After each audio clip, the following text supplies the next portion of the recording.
Pinal at legal. Ito ang muling pinanindigan ng Department of Foreign Affairs kaugnay ng naging ruling ng 2016 South China Sea Arbitral Award patungkol sa maritime rights sa nasabing teritoryo.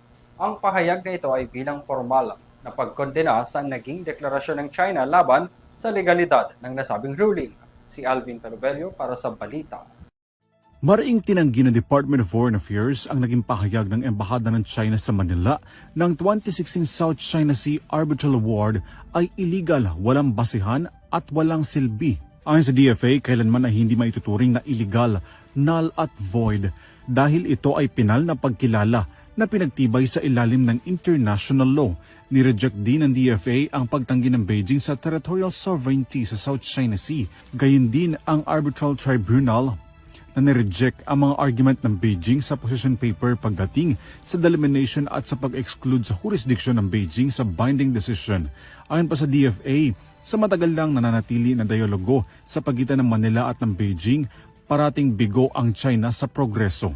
Magsasampung taon na ang naturang arbitral award sa darating na Hulyo, kaya't iginiit ng DFA ang pagsasang-ayon sa United Nations Convention on the Law of the Sea UNCLOS.